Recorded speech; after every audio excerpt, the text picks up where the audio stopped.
اللہ میری دوڑ تیری طرف ہے، چاہے میرے کام مخلوق کے راستے سے بنا یا براہ راست بنا، میں ان مخلوق اور میں محتاجوں کی پلٹن کے پیچھے نہیں چلتا۔ بسم اللہ الرحمن الرحیم۔ رمضان المبارک عبادت کا مہینہ ہے۔ اللہ تعالیٰ کے پاک نبی صلی اللہ علیہ وسلم ماہ رمضان میں کثرت کے ساتھ عبادت کیا کرتے۔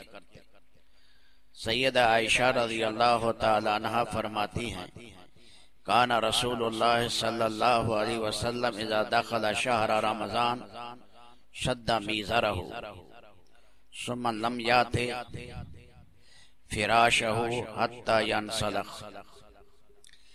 جب رمضان المبارک کا مہینہ داخل ہو جاتا تو رسول اللہ صلی اللہ علیہ وسلم اپنا ازار بند کس لیتے، پھر آخری عشرہ میں اپنے بستر مبارک پر نہ آتے یہاں تک کہ رمضان گزر جاتا۔ ایک اور روایت میں سیدہ عائشہ فرماتی ہیں، کان رسول اللہ صلی اللہ علیہ وسلم دخل رمضان تغیر لونہ وکثرت صلاتہ وابتہل فی الدعاء واشفق منہ۔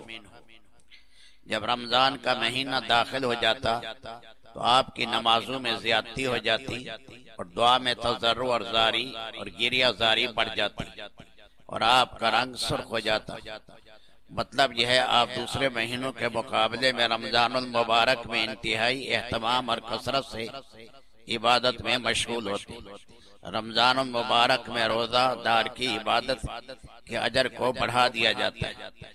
اگر نفل کام کرے گا تو فرض کے برابر اجر پائے گا، اگر ایک فرض پورا کرے گا تو 70 کے برابر اس کو اجر عطا فرمایا جائے گا۔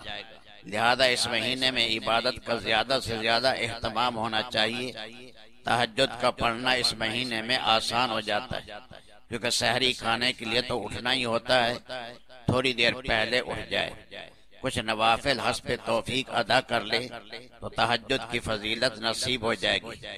اسی طرح باقی نفل نمازیں جیسے اشراق، چاشت، اوابین کم از کم اس مبارک مہینے میں تو باقاعدگی سے ادا کر لی جائیں۔ ہو سکتا ہے اس کی برکت سے باقی سارا سال بھی توفیق ہو جائے۔ کان رسول اللہ صلی اللہ علیہ وسلم اجود الناس وکان اجود ما یکون فی رمضان حین یلقاہ جبریل وکان یلقاہ کل لیلۃ من رمضان فیدارس القرآن فلرسول اللہ صلی اللہ علیہ وسلم اجود بالخیر من ریح المرسلہ۔ رسول اللہ صلی اللہ علیہ وسلم سب سے زیادہ سخی تھے۔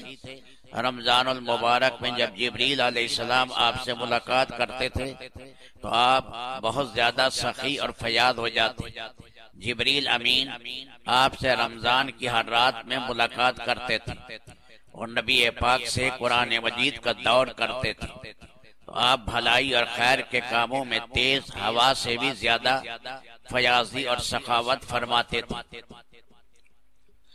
نبی پاک سے سوال کیا گیا کہ رمضان کے بعد کون سا روزہ افضل ہے، تو آپ نے فرمایا شعبان کا روزہ، رمضان کی تعظیم کی وجہ سے۔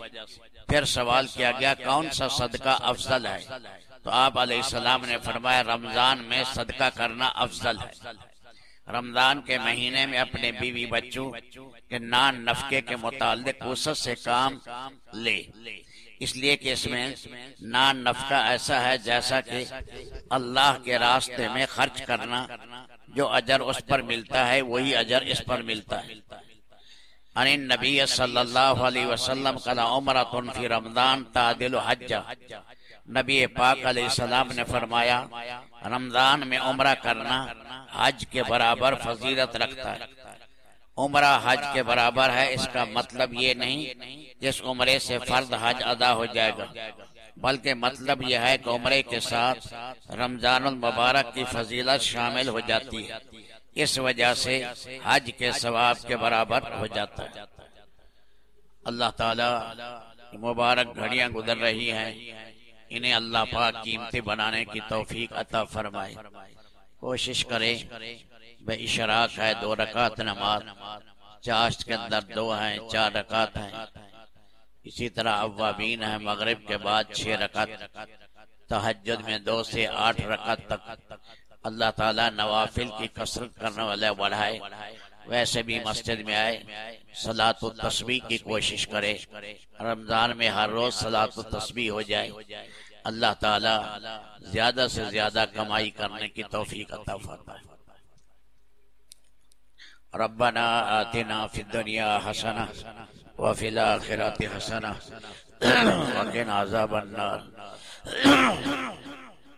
ربنا لا تؤاخذنا ان نسینا او اخطانا. ربنا ولا تحمل علينا إصرا كما حملته على الذين من قبلنا. ربنا ولا تحملنا ما لا طاقة لنا به واعف عنا واغفر لنا وارحمنا أنت مولانا فانصرنا على القوم الكافرين. اے اللہ ہمارا رمضان قبول فرما. یا اللہ آگے بڑھنے والا بنا. اے اللہ سیئات کو حسنات سے بدل دے. ہماری یا اللہ ساری غلطیاں معاف فرما. ہر آن ہر گھڑی رحمت کی بارش فرما. ہر چھوٹے بڑے گناہ سے بچا. ہر چھوٹے بڑے گناہ سے بچا. ہر چھوٹے بڑے گناہ سے بچا. اے اللہ قرآن کریم کی کثرت سے تلاوت کرنے والا بنا. اے اللہ خیر کی چابی بنا. شر کا تالا بنا. یا اللہ نیکی کا پہنچانے والا بنا. گناہ سے روکنے کی توفیق عطا کر. ہمارے ماں باپ کو اور خاندان کو بخش. ہمارے محسنین کو بخش. ہمارے گھر والوں اور اولاد کو بخش. امت مسلمہ کو بخش دے.